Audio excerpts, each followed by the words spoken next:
மாணவ செல்வங்களே, நாம் இன்று பார்க்க போகும் இந்த புதிய தலைப்பானது மிகவும் உங்களுக்கு பயன்பாடும் மேலும் நம் அன்றாட வாழ்க்கையில் எவ்வாறு பயன்படுகிறது என்பதை இதன் மூலம் விளக்கப் போகிறேன். ஒன்று, இப்ப நான் சொல்றது சிம்பிளானது. நீங்க ஊட்டிக்கு போயிருப்பீங்க, தொட்டபெட்டா போயிருப்பீங்க. தொட்டபெட்டாவினுடைய உயரம் எவ்வளவு அப்படின்னா உடனே சொல்லுவீங்க, நம்ம சவுத்துல இதான் ஹையஸ்ட் பீக் அப்படின்னு சொல்லுவாங்க. 2637 மீட்டர் அப்படின்னு சொல்லுவாங்க.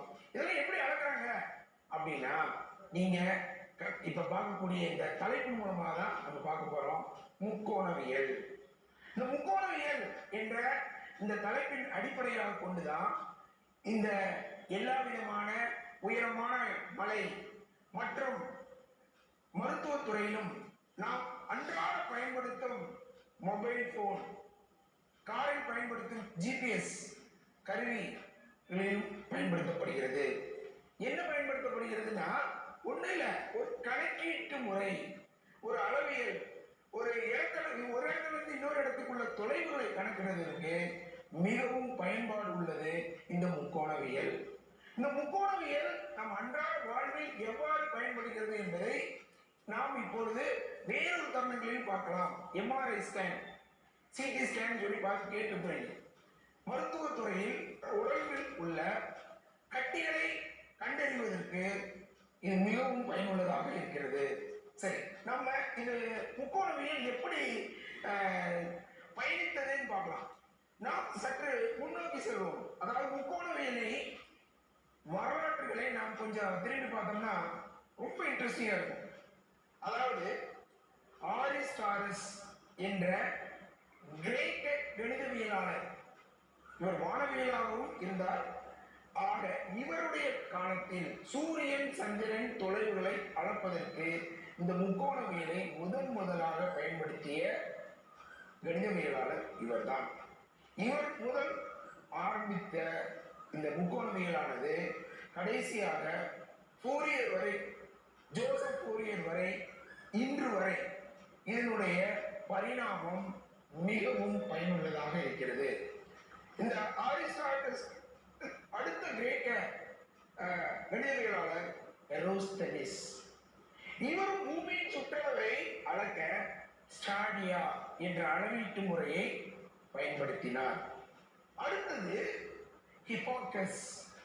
ஹிப்போக்கஸ் என்ற கிரேக்க கணிதவியலாளர் நாம் பயன்படுத்தும் ஒரு பொதுவான ஒரு முக்கோணவியலை தத்துவத்தை உருவாக்கிய ஒரு முக்கிய கணிதவியலாளர்.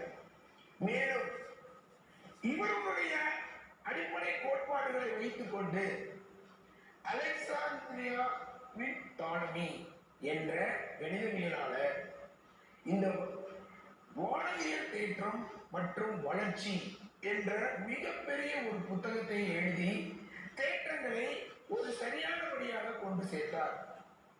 அடுத்ததாக நமது இந்திய வரலாற்றை எடுத்துக்கொண்டால் பிரம்மகுப்தா, ஆரியபட்டா, பாஸ்கரா 2. ஆரியபட்டாவில் ஆரம்பித்து பிரம்மகுப்தா வரை நமது கணிதவியலாளர்களும் இந்த முக்கோணவியலுக்கு மிக பெரிய பங்காற்றி உள்ளனர். மேலும் ஜான் பெர்னோலி என்றவர் இந்த முக்கோணவியலின் அதீத வளர்ச்சி அப்படியெனில் இவருடைய கோட்பாடுகளை அடிப்படையாக கொண்டு இந்த முக்கோணவியல் மிக பெரிய பரிணாம வளர்ச்சி அடைந்தது. மேலும் லியோனார்ட் ஆய்லர் என்ற கணிதவியலாளர் கலப்பு எண்களை e⁻i⁻ என்ற முக்கியமான ஒரு கோட்பாட்டை இதை பயன்படுத்தி இந்த முக்கோணவியலை பயன்படுத்தி தருவித்தார். இவருடைய பங்களிப்பும் மிக மிக அரியது. மேலும் கடைசியாக இப்பொழுது உயர்கல்வியில் ஜோசப் ஃபோரியர் என்ற கணிதவியலாளரின் பங்கு மிக அளப்பரியது. வைப்ரேஷன் அனாலிசிஸ் பகுப்பாய்வு, அதிர்வு பகுப்பாய்வு, எலக்ட்ரிக்கல் இன்ஜினியரிங், அக்வாஸ்டிக்ஸ், ஒளியியல், ஆப்டிக்ஸ், சிக்னல் ப்ராசஸிங், சமிக்ஞை செயல்முறை, பிம்ப செயல்முறை, இமேஜ் ப்ராசஸிங், குவாண்டம் மெக்கானிக்ஸ், பகவு இயந்திரவியல், இந்த துறைகளில் இவருடைய கண்டுபிடிப்பான இந்த ஃபோரியர் சீரிஸ், ஃபோரியர் தொடர் மிகவும் பயன்படுகிறது. இவ்வாறாக இந்த முக்கோணவியல் மிகப்பெரிய பரிணாம வளர்ச்சியை அடைந்திருக்கிறது. முக்கோணவியலை ஆங்கிலத்தில் ட்ரிகோனோமெட்ரி என அழைப்போம். அந்த ட்ரிகோனோமெட்ரியினுடைய விரிவாக்கமானது கிரேக்க மொழியிலிருந்து தெரிவிக்கப்பட்டது. கிரேக்க மொழியானது ட்ரைகானோமெட்ரான், 3 மெட்ரான், மெட்ரான்ங்கிறது measurements of angles, sides, gono metron, gono means sides, 3 விதமான பாகங்களில் ஒரு முக்கோணத்தின் 3 விதமான சைட்ஸ், சைடு 1 2 3, 3 சைட், 3 கோணங்கள், இதை பற்றி மட்டும் அறிந்து கொள்வதே முக்கோணவியல். 3 பக்கத்தில் உள்ள பக்கங்களையும் 3 கோணங்களையும் பற்றி அறிவதே முக்கோணவியல். நாம் இப்போ பார்க்க போறது ஒரு ஆரம்ப கதிர் முனை பக்கம் அப்படின்னு எடுத்துக்கோங்க, OA OB. இப்ப இது ரெண்டுக்கு இடைப்பட்ட கோணமானது தீட்டா நம்ம சொல்றோம். இந்த தீட்டாவானது இடச்சுழியாக நம்ம சுத்தும் போது, இடச்சுழியாக சுத்தும் போது என்ன கிடைக்குதுன்னா மிகை மதிப்பு, மிகை கோணம் சொல்றாங்க. ஒரு கோணத்தை வந்து இது இப்படி இருக்கும் பொழுது இது இடச்சுழியாக சுற்றும் பொழுது இது மிகை கோணம். இதே வலம் சுழியாக சுற்றும் பொழுது இதனுடைய கோணமானது குறை கோணம். இதை நீங்க புரிஞ்சுக்கணும். எதுக்காக இப்படி பண்றாங்க அப்படின்னா, ரொம்ப இந்த வானவியலாளர்கள் ரொம்ப சிந்தனை பண்ணி பண்ணது. பூமியானது எப்படி சுத்துது அப்படின்னா, எப்படி சுத்துது உங்களுக்கு தெரியும், ஈஸ்ட் டு வெஸ்ட். அப்ப நார்த் சவுத் ஈஸ்ட் வெஸ்ட்னு வரும்பொழுது அந்த ஈஸ்ட் டு வெஸ்ட், அதனாலதான் அந்த இடஞ்சுழிங்கிறத வச்சாங்க. அதனாலதான் மிகை கோணம் அப்படிங்கிறோம். அதே இப்படி சுத்தினா என்ன ஆகும், மாறிடும். அதனாலதான் குறை கோணம். நம்ம இப்ப பார்க்கிறோம்.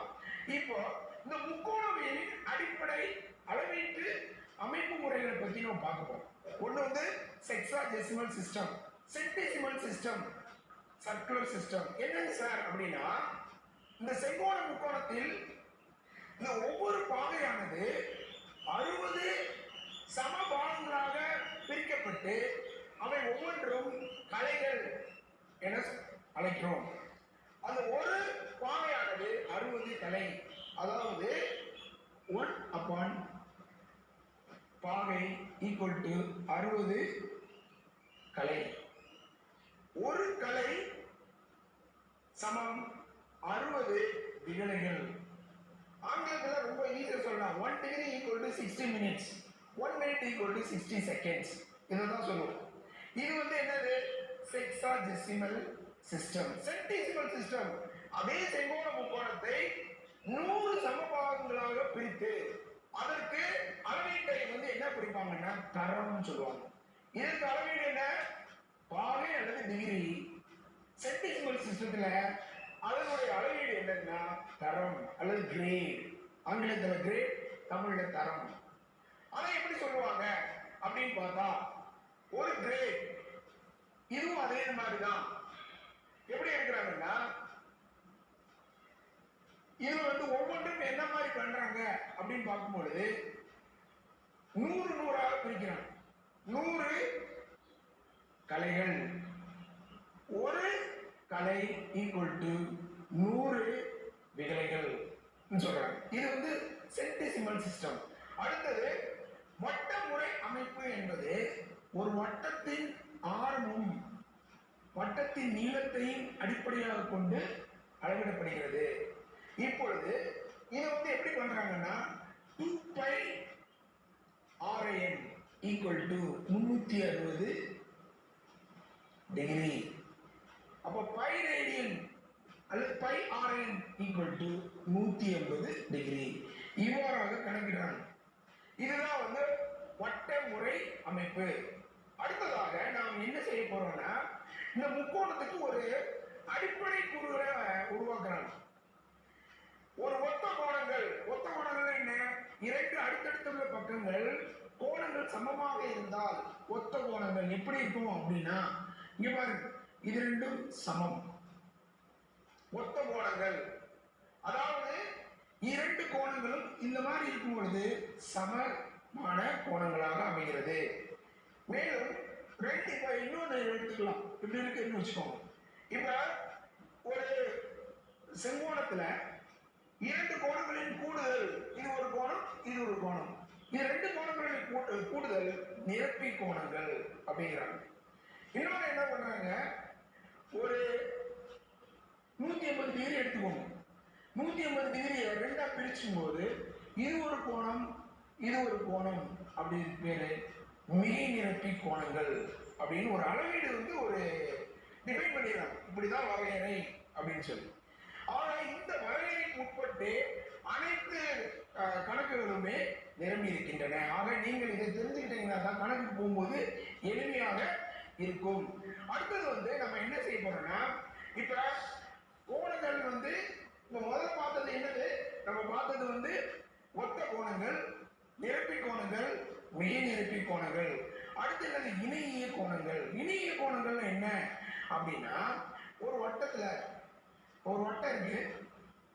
அந்த வட்டத்துல அந்த கோணம் ஆரம்பிக்கிறதுல இருந்து முடிகிற வரைக்கும் நான் சொன்ன இடைச்சுழி தான் இருக்கணும். அந்த இது பேர் என்ன, இணையிய கோணங்கள். அது ஒரு டோட்டலா அதனுடைய கோணங்கள் ஏதேனும் இரண்டு கோணங்கள் எடுத்துக்கோங்க. இப்ப இப்படி இருக்கக்கூடிய மொத்த மதிப்பு 360னா நான் இப்படி ஒன்று எடுத்துக்கிறேன்னு வச்சுக்கோங்க. இதுக்கு தீட்டானா இதுக்கு வந்து 360 மைனஸ் தீட்டா. ஆக இரண்டுக்கும் சேர்த்தோம்னா அது பேர் இணையிய கோணங்கள் சொல்லி முடிச்சிடறாங்க. ஸோ இதை வச்சுதான் நீங்க முன்னாடியே பார்த்த முக்கோணவியல்ல 10th படிச்சிருக்கிறீங்க. சைன் தீட்டானா என்ன, எதிர்பக்கம் பை கர்ணம். காஸ் தீட்டானா என்ன, அடுத்துள்ள பக்கம் பை கர்ணம். டான் தீட்டானா என்ன, எதிர்பக்கம் பை அடுத்துள்ள பக்கம் அப்படின்னு நீங்க படிச்சிருப்பீங்க. இதை வச்சு ஒரு சில முற்றொருமைகள் கொண்டு வராங்க. அதுவும் நீங்க 10th படிச்சீங்க. அதனாலதான் நான் அதுல முழுசா கவனம் செலுத்தல. ஆனாலும் அந்த ஒரு ரீகால் மட்டும் பண்றோம், அவ்வளவுதான்.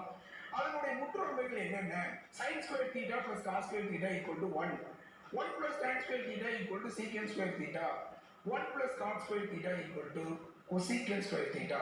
இந்த முற்றொருமைகளின் அடிப்படையிலே அனைத்து விதமான கணக்குகளையும் நாம் பார்க்க செல்லலாம். முக்கோணவியலின் முற்றொருமைகள் எவ்வாறு நாம் பயன்படுத்தலாம் என்பதை நாம் இப்பொழுது இந்த பயிற்சி கணக்குகளின் மூலமாக அறியலாம். முக்கோணவியலின் முற்றொருமைகள் நாம் சொல்லவிருப்பது, ஆக்சுவலா நான் சொல்லணும்னு நான் நினைச்சேன்னா, sin square theta plus cos square theta is equal to 1, 1 plus tan square theta is equal to secant square theta, 1 plus cos square theta is equal to cosecant square theta. இந்த மூன்று முற்றொருமைகளை எவ்வாறு நாம் பயன்படுத்தலாம் என்பதை வரும் பயிற்சி கணக்கின் மூலமாக நாம் தெளிவாக எவ்வாறு பயன்படுத்த முடியும், எவ்வாறு இலகுவாக தீர்க்க முடியும் என்பதை விளக்கப் போகிறேன். பயிற்சி 3.1 கணக்கு எண் 5. கணக்கு என்ன சொல்லுதுன்னு பாருங்க. கணக்கு என்ன சொல்லியிருக்காங்கன்னா, cos power 4 alpha by cos square beta plus sin power 4 alpha by sin square beta is equal to அல்லது சமம் 1 எனில் இரண்டு விதமான தீர்வுகள் கொடுக்கப்பட்டிருக்கிறது. இதை நாம் நிரூபிக்க போகிறோம். எதை பயன்படுத்தி, முற்றொருமைகளை பயன்படுத்தி. எந்த முற்றொருமைகள், முக்கோணவியலின் முற்றொருமைகள். முக்கோணவியலின் முற்றொருமைகள் sin square theta plus cos square theta is equal to 1. இந்த முற்றொருமையை பயன்படுத்தி நாம் எவ்வாறு தீர்க்கலாம் என்பதை இந்த கணக்கின் மூலமாக அறியலாம். எப்படின்னு பாருங்க. கொடுக்கப்பட்டது இது ஒன்றே ஒன்று மட்டும்தான். கேட்கப்பட்ட தீர்வு 2 நிரூபிக்க போறோம். எப்படி பண்ணலாம்னு பார்க்கலாமா? cos power 4 alpha அப்படியே எழுதிக்கோங்க. cos power 4 alpha by cos square beta plus sin power 4 alpha by sin square beta is equal to அல்லது சமம் 1 அப்படின்னு கொடுத்துருக்கோம். எப்பயுமே ஒரு அடிப்படை கணிதம் என்ன, a by b plus c by d என்ன செய்வீங்க? கீழே இருக்கக்கூடிய எண்களை என்ன பண்ணுவோம்? நம்ம மீசியமா கண்டுபிடிப்போம். அதுதான் ஒரு சாதாரண 2/3 plus 3/4 என்ன செய்வீங்க? 3க்கு 4 எடுப்போம். அதே மாதிரி இங்க cos square alpha by cos square beta sin power 4 alpha by sin square beta நான்கு விதமான வெவ்வேறு விதமான முக்கோணவியலின் விகிதங்கள் கொடுக்கப்பட்டிருக்கிறது. இதை நம்ம எப்படி பண்ணலாம் அப்படின்னா, இங்க பாருங்க, இது ரெண்டையும் பெருக்கிக்கோங்க. எப்படி பெருக்கணும்? cos square beta sin square beta குறுக்கு பெருக்கல் பெருக்கணும். குறுக்கு பெருக்கல் பெருக்கினா என்ன வரும் அப்படின்னா, cos power 4 alpha into sin square beta. இதை இங்க பெருக்கிட்டேன், பிளஸ் போட்டு இதை எழுதிக்கோங்க. sin power 4 alpha into cos square beta is equal to என்ன கொடுத்துருக்காங்க? 1 வலதுபுறம் வந்துருச்சா? இப்போ என்ன செய்வோம் அப்படின்னா, இது குறுக்கு பெருக்கல் பெருக்கும். இந்த ஒன்றையும் cos square beta sin square beta குறுக்கு பெருக்கல் பெருக்கும். பெருக்கும்போது என்ன வரும்? cos power 4 alpha sin square beta plus sin power 4 alpha cos square beta is equal to இது குறுக்கு பெருக்கல் பெருக்கும். பெருக்கும்போது என்ன கிடைக்குது? cos square beta sin square beta இவ்வாறு கிடைச்சு. இப்போ நான் என்ன செய்ய போறேன்? இப்போ ரெண்டுமே, அதாவது cos sin எல்லாத்துலயுமே ஒரு கலவையா வந்திருக்கு. நம்ம எல்லாமே ஒரு யூனிஃபார்மா கொண்டு வந்தோம்னா சரியா இருக்கும். ஒன்று காசா கொண்டு வரணும், இல்லை சைனா கொண்டு வரணும், எது வேணாலும் செய்யலாம். அதுக்கு நம்ம என்ன செய்யணும் அப்படின்னா, cos power 4 alpha cos square beta cos square beta இந்த மூன்று எண்கள், இந்த மூன்று முக்கோணவியல் விகிதங்களை நான் என்ன பண்ண போறேன்? இந்த முற்றொருமைகளை பயன்படுத்தி மாற்ற போறேன். எப்படி பண்ண போறேன்னு பாருங்க. cos power 4 alpha நம்ம என்ன மாற்றணும் அப்படின்னா 1 minus sin square alpha மாற்றணும். எப்படி? இந்த முற்றொருமையை பயன்படுத்தி தான் cos square theta equal to 1 minus sin square theta. இந்த இதை பயன்படுத்தி நம்ம என்ன வேணாலும் பண்ணலாம். இப்போ நான் என்ன பண்றேன்? இப்போ cos power 4 alpha இதை என்ன பண்ணணும் அப்படின்னா, cos square alpha whole power 2 போட்டுக்கலாம். அந்த cos square alpha பொதுவா அந்த முற்றொருமைகளை பயன்படுத்தி 1 minus sin square alpha போடலாம். இப்போ பாருங்க, 1 minus sin square alpha whole power 2 into sin square beta plus sin power 4 alpha. இந்த cos square beta 1 minus sin square beta எழுதுறேன். இதை என்ன பண்ணலாம்? 1 minus sin square beta into sin square beta. இப்போ என்ன பண்ண போறோம்? 1 minus sin square alpha whole power 2 a minus b whole square, a square minus 2ab plus b square படிச்சீங்க. அதே a பொதுவா 1 b பொதுவா sin square alpha இருக்கு, போட்டுடலாம். 1 minus 2 sin square alpha plus sin power 4 alpha bracket போட்டு sin square beta plus இது அந்த மாதிரி எதுவுமே இல்லை, அதனால டைரக்டா இவ்வாறாக பெருக்கலாம். sin power 4 alpha minus sin power 4 alpha into sin square beta. இந்த வலது பக்கத்தை இங்கே எழுதிடுறேன். 1 into sin square beta, அப்போ sin square beta minus sin square beta into sin square beta sin power 4 beta. இப்போ இந்த பிராக்கெட்டை ரிமூவ் பண்ணுறதுக்கு sin square betaவால் பெருக்கணும். பெருக்கினா என்ன வரும்? 1 into sin square beta.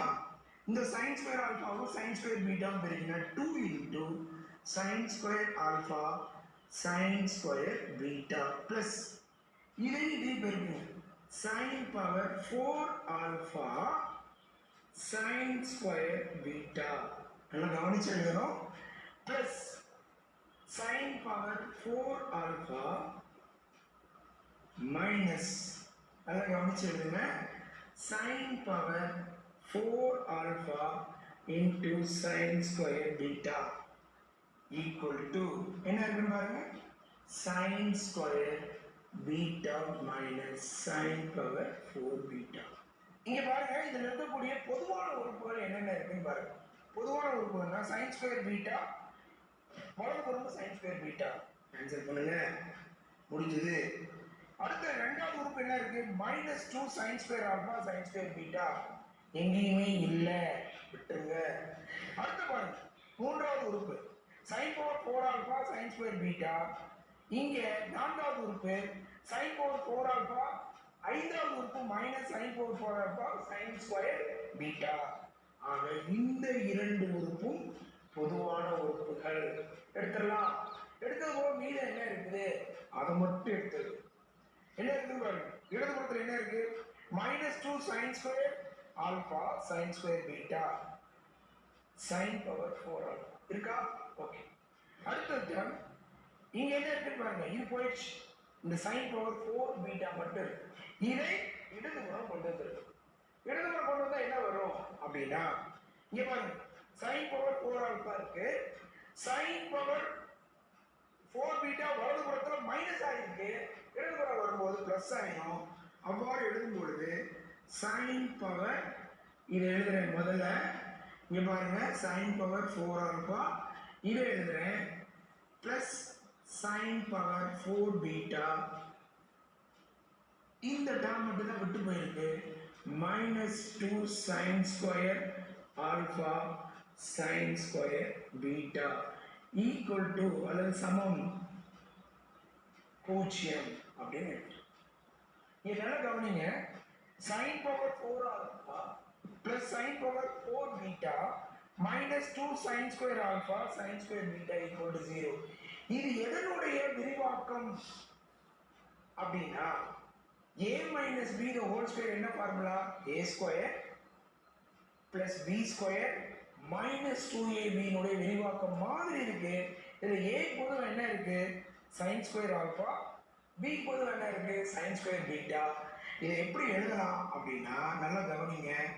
sin square alpha minus sin square beta the whole square is equal to 0 என எழுதலாம். இப்போ எழுதலாமா? எழுதி முடிச்ச பின்னாடி என்ன பண்றோம் அப்படிங்கறத பாத்தீங்கன்னா நல்லா கவனிங்க.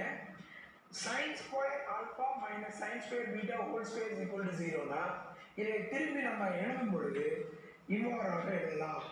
sin square alpha minus sin square beta equal to 0 இவ்வாறாக. சரி, இதை ஒரு பக்கம் கொண்டு போகும்போது என்ன வரும் பாருங்க. sin square alpha is equal to sin square beta. இது நமக்கு ஒரு சரியான ஒரு தீர்வாக இந்த இடத்துல நமக்கு கிடைச்சிருக்கு. இது கொடுக்கப்பட்ட எண் இந்த மாதிரி கிடைச்சிருக்கு. சரி, இதுக்கு அடுத்து நம்ம என்ன பண்ண முடியும் அப்படின்னா sin square alpha எப்படி எழுதலாம்? cos square theta 1 minus sin square theta எழுதலாம். sin square theta 1 minus என்ன எழுதலாம்? sin square theta 1 minus cos square theta எழுதலாம். cos square theta 1 minus sin square. இது பாருங்க sin square alpha 1 minus cos square alpha இதுவும் 1 minus cos square beta. இவ்வாறாக இதுல இருந்து என்னன்னா இரண்டு உறுப்புகளும் ஒரே மாதிரியான ஒன்று கேன்சல் பண்ணிடலாம். அப்ப இங்கே என்ன பண்ண மைனஸ் மைனஸ் கேன்சல் ஆயிடுது. cos square alpha equal to cos square beta. நமக்கு இரண்டு விதமான தீர்வுகள் இந்த கணக்குல இருந்து கிடைச்சிருக்கு. ஓகே, இதை நம்ம என்ன வச்சுக்கலாம்? இதுதான் மெயினான தீர்வு. இது ஒன்றுன்னு வச்சுக்கோங்க. இப்படி வச்சுட்டோம்னா இந்த ஒன்றுல இருந்து நமக்கு தேவைப்படக்கூடிய இந்த முதல் கூறு கிடைச்சிருச்சு. எப்படி? sin power 4 alpha plus sin power 4 beta equal to இதை ஒன்றை நம்ம எடுத்துட்டு 1 implies sin power 4 alpha plus sin power 4 beta equal to 2. இது பார்த்தேன் 2 sin square alpha sin square beta இவ்வாறாக நிரூபிக்கப்பட்டது. அடுத்த இரண்டாவது ரிசல்ட் எடுத்து பாருங்க.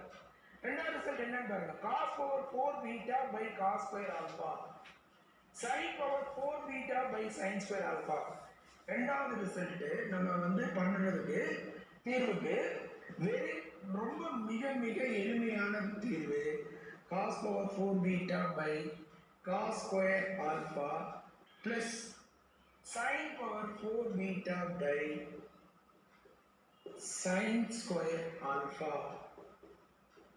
இதை எழுதிக்கோங்க. நம்ம கைவசம் என்ன இருக்குன்னு பாருங்க.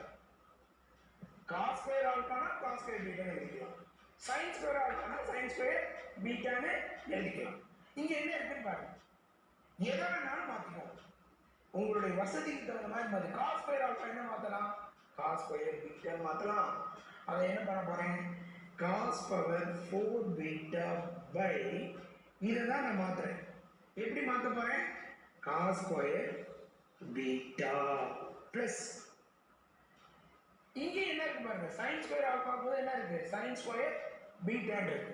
அப்ப இந்த கீழே இருக்கக்கூடிய sin ஸ்கொயர் ஆல்பா அது என்ன பண்ண போறோம், sin ஸ்கொயர் பீட்டான்னு இருக்கு.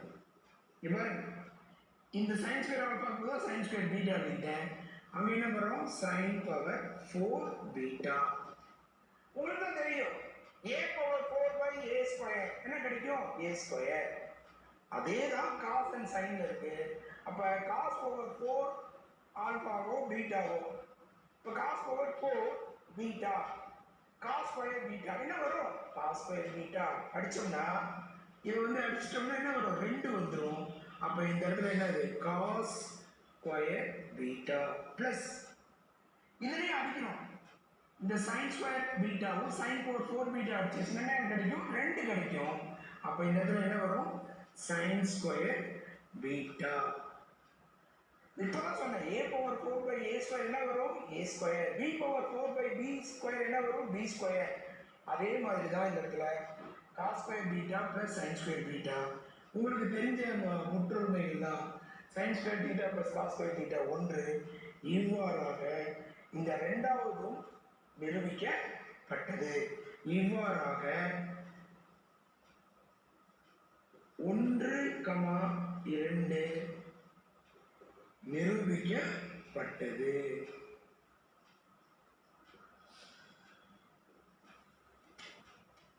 இப்ப எவ்வளவு எளிமையா இருக்குன்னு பாருங்க. ஒரே ஒரு முற்றுமைகள் தான். ஒண்ணு சின்ன சின்ன இயற்கணித கோர்வைகளை நீங்கள் சேர்த்து இவ்வாறாக இந்த மாதிரி கடினமான கணக்குகளை கூட எளிமையான முறையில் தீர்க்கலாம்.